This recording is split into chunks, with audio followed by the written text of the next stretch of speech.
Hello everybody! We're going to be covering Forestry today. Forestry came out a little while ago and part 2 just released a couple of days ago, and we've got to cover it all because so much new stuff was added and a lot of stuff was changed. So first things first, how exactly are you going to start Forestry? You got to grab your Forestry kit, which is free now by the way, and you can do that at Draenor or Camelot.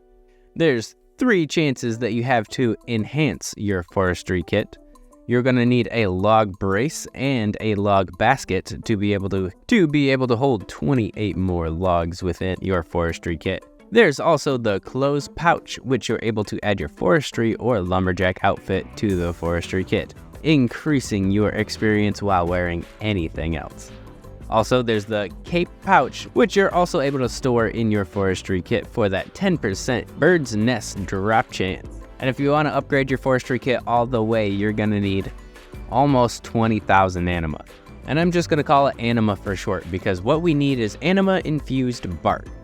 And you're going to get this for chopping trees or doing forestry events. We have quite a few now, 9 in fact. You have the friendly Ent. When this happy little haircut fanatic pops up, you're going to trim him in one of 3 different ways to give them the perfect haircut. You will also be receiving fletching experience while you do this, so be careful for any of those who don't want to gain that. Overall, this is a fun event. I do wish it would go by just a little bit faster, and it would be awesome if you got leaves for every single cut if you have these secateurs that you can store in your Forestry kit as well. The Friendly Ant happens to be the only new free-to-play event that came out with Forestry 2. There's also the Struggling Sapling, which everyone has to work together to find a specific combination to get the sapling to full health.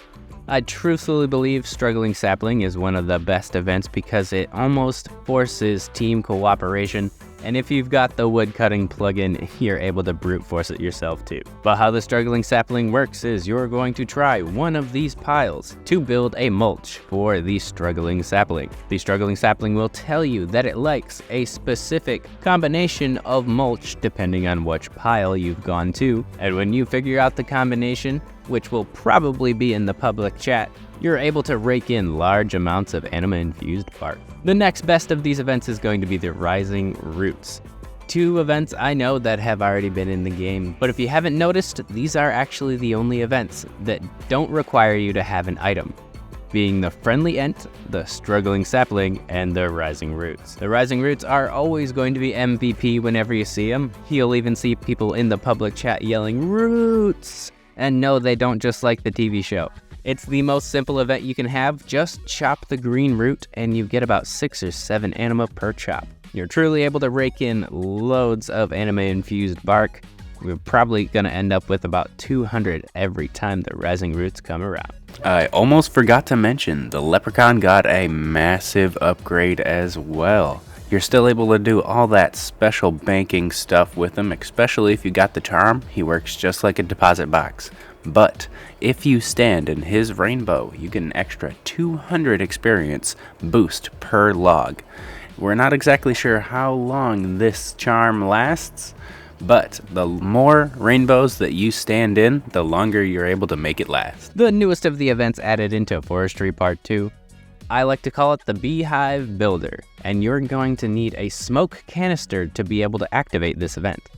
Unfortunately, the reward for the Beehive Builder is not in the game just yet, but soon enough we're going to have parts of the beehive that we're able to build in our player-owned house. So expect 4 more collection logs coming your way to the Forestry sets. Do keep in mind though that the Beehive Builder gives you construction experience, and the Beehive Builder does kind of take a little while, so I might recommend chopping trees between the times that the hives show up, or pick up logs on the floor if you're not an Iron Man, so that way you have enough logs for the entire event. You might even want to leave logs in your log bag if you've unlocked that, just in case this event comes up. Not to mention, if you have it equipped, it'll just use the logs in that bag, which is really convenient. But unfortunately, it may not be worth the trouble to do the Beehive Builder event, since its reward isn't in the game yet. So the smoke canister may not be a good buy on the Grand Exchange or a good build for anyone going to fill out their Forestry kit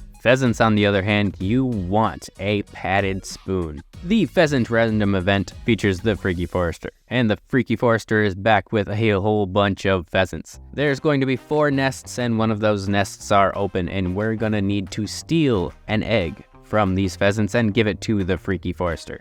Should you fail to steal this egg because you were too slow and a pheasant caught you, you'll be knocked out for about 5 seconds and you'll have to drop the egg. Do keep in mind you're going to get thieving experience during this event, and this event is one of the MVP events because you can get a golden egg.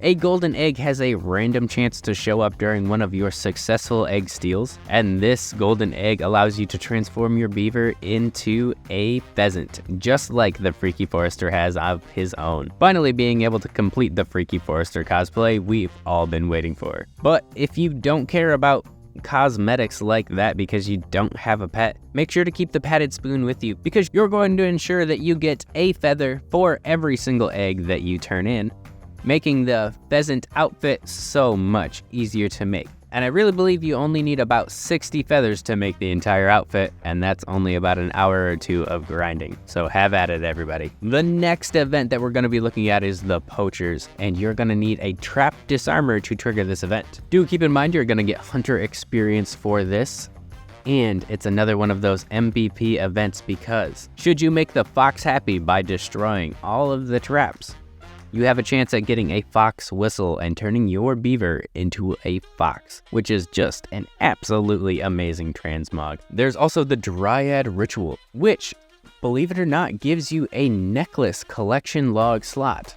You are going to need a petal circlet to be able to spawn this event, and this event is fairly easy. It's just odd one out. You've got to look at the shapes. If you don't see an odd one out for the shapes, look at the colors. It's one or the other, and all you have to do is stand on the odd one out. If you played this in elementary school, it should be easy to you. The necklace will drop at the end of the event should you be one of the lucky ones to get it. It is unfortunate though that this necklace does not have any benefits like the rabbit's foot necklace might have for bird's nest drops. But if the Dryad Ritual does come up, I gotta say there's lots of downtime and you might want to start fletching while you're waiting for the ritual to finish, or just bring some elks for this specific event. And since we already talked about all but one, we've got to talk about the Flowering Bush event.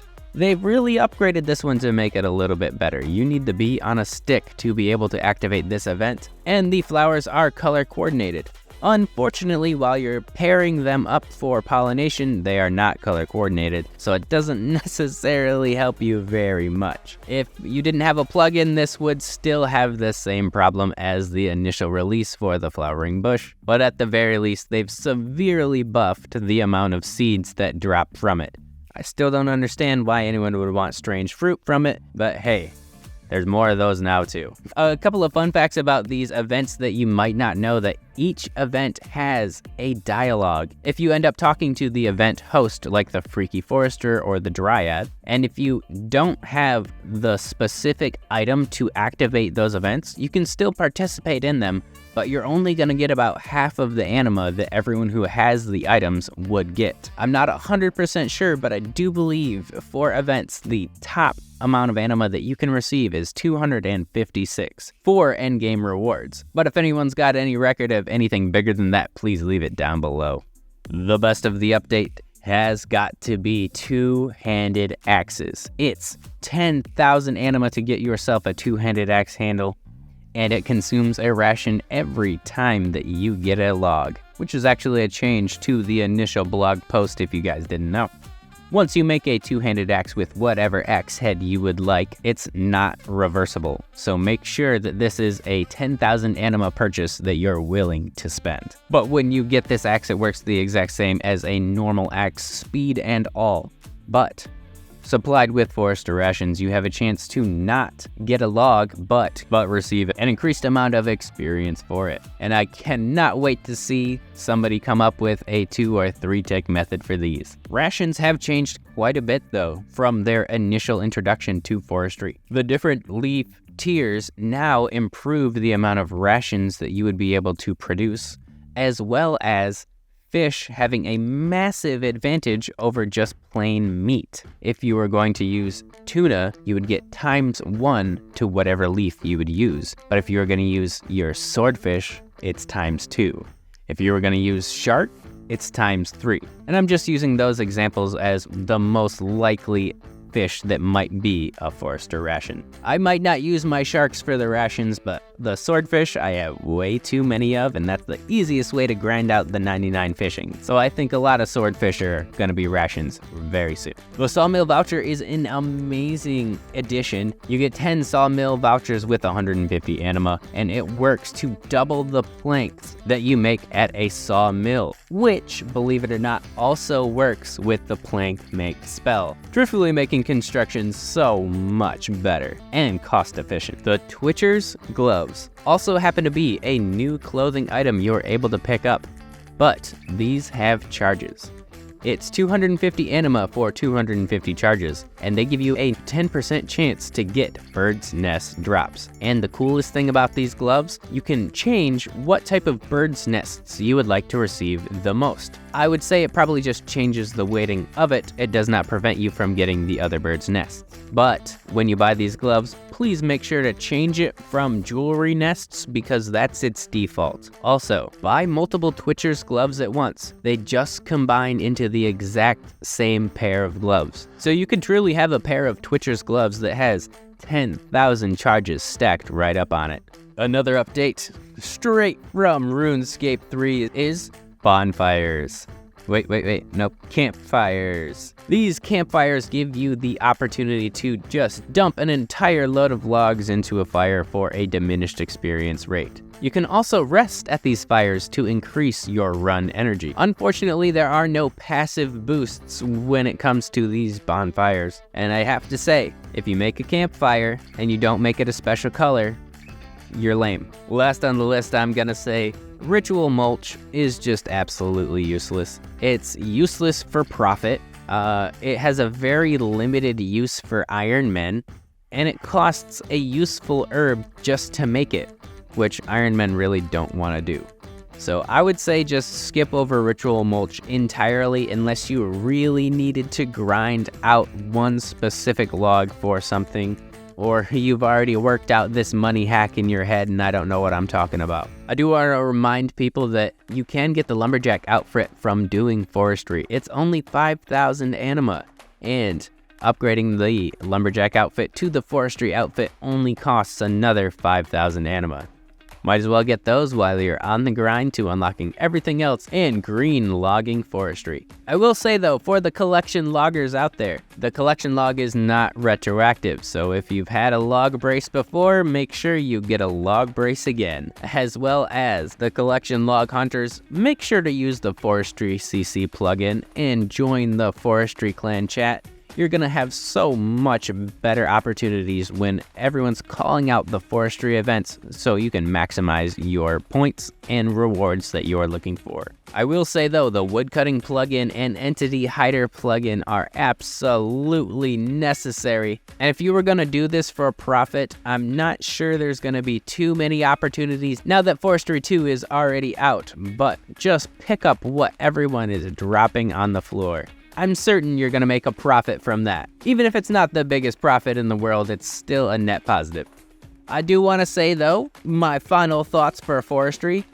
Where the hell are the teas? Did we just decide that that wasn't gonna happen, or is there gonna be a forestry part 3? I do think forestry has become somewhat complicated when it comes to the specific items that's required to summon specific events, and making those items could be a little bit easier and more self-explanatory. But really, I'm having a whole hell of a lot of fun with forestry. I haven't exactly gotten my beaver pet yet, but wish me luck. And if you haven't gotten yours either, I'll see you at the trees. But until next time, everybody, don't forget to like, comment, or subscribe, and we'll see you all later.